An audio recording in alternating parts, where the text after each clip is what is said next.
मेरे प्रदेश के लोगों ने राम राम। हरियाणा तक चैनल के YouTube कुणबे पे 1 मिलियन सदस्य हो गए से। आप सारा का इस प्यार खातर, इस प्रेम खातर, इस सहयोग खातर बहुत घना शुक्रिया। टाइम हो गया जी। प्राइवेट में लगा देंगे। स्वयं इस बात को जानते नहीं, टाइम हो गया क्या? कुछ और जानते हो कि नहीं जानते हो? नहीं तो टाइम पूरा 3-3 मिनट का दिया है बताई जा रही है। मैं कोई मेरी पर्सनल नहीं कर रहा। पर्सनल तो कोई भी नहीं कर रहा, सारे अपनी बात कर रहे हैं बेसिकली, लेकिन समय की है। 3-3 मिनट दिया है सबको। यहाँ सब अपने हल्के की बात करते हैं, मैं प्रदेश के युवाओं की बात कर रहा हूँ। श्री चिरंजीव जी, उसमें भी आपको समय सीमा तय कर देते हैं। उपाध्यक्ष महोदय, आपको पता है पिछले दिनों में बड़ी दुखद घटना मेवात के अंदर हुई और पूर्ण रूप से सरकार का हमने देखा कि complete law and order failure. Deputy speaker महोदय, लगातार सरकार की तरफ से एक बात कही गई है कि हमने बहुत रोजगार दिया है और बहुत सारे बच्चों के लिए अलग अलग रोजगार के साधन उपलब्ध कराए, जबकि हालत आपके सरकार की है। मैं अब पिछले दिन हरियाणा प्रदेश के 76 विधानसभा क्षेत्रों में होकर के आया हूं परिवर्तन यात्रा के दौरान, और मैं गांव में जब लोगों से मिला तो मुझे बड़ी इस तरह की जानकारियां मिली कि सब सुनकर के हैरान रह जाएंगे।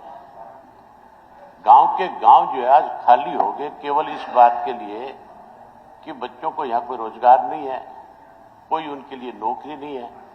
आज पढ़ा लिखा जो युवक है उसको इस सरकार के ऊपर कोई भरोसा नहीं रहा, इसलिए मजबूर होकर के वो अपने माँ बाप को जमीन बेचने पे मजबूर करता है और विदेश जाता है।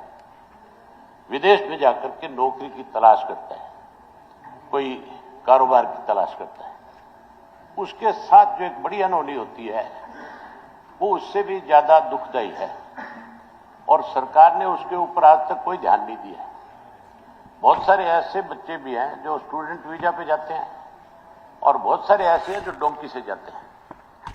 जो डोंकी से जाने वाले हैं, सरकार ने उनके बारे में अब तक कोई ऐसा कदम उठाया कि जो बच्चे बाहर विदेश जाते हैं, जो डोंकी से जाते हैं, जो एजेंट उनको भेजते हैं, उनके खिलाफ कोई कार्रवाई करी सरकार ने?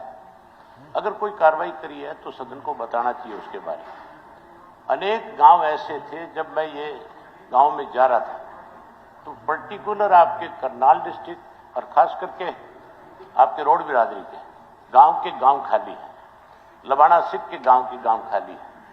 आज तो राजपूतों के भी बच्चे जो है गांव खाली करके जा रहे हैं, जमीनें बेचते हैं, बाहर चले जाते हैं। बाहर जाने के बाद कोई रोजगार नहीं है, नौकरी नहीं है। बहुत सारे बच्चे तो रोजाना नई नई चीजें हैं। हर रोज हरियाणा प्रदेश में कोई दिन ऐसा नहीं है विदेश में गए हुए बच्चों की डेड बॉडियां आ रही है। और उसके साथ साथ एक जो और बड़ी बात है, जो बच्चा वहां से डिपोर्ट कर दिया जाता है, डिपोर्ट होने के बाद तो उसका पूरा परिवार जो है एक तरह से सड़क पे आ जाता है, क्योंकि जमीन बेच करके जाता है। अभी कल की घटना है, एक लड़का बाहर गया हुआ था, ऐसी डोंकी में गया था जिसकी 4 बहनें थी, और वो लड़का वहां जब डोंकी से क्रॉस कर रहा था तो उस लड़के की डेथ हो गई। किस तरह से घर बर्बाद हो रहे हैं, सरकार ने इसके ऊपर कोई ध्यान दिया? मैं मुख्यमंत्री तो है नहीं यहाँ पे, पूछना चाहता हूँ कि क्या इसके ऊपर कोई कार्रवाई करोगे? क्या उन बच्चों में, हरियाणा के जो पढ़े लिखे नौजवान बच्चे हैं, सरकार को ऐसा इंश्योरेंस देगी कि हम उन बच्चों को यहाँ पे रोजगार उपलब्ध कराएंगे तो कैसे कराएंगे, किस तरीके से कराएंगे?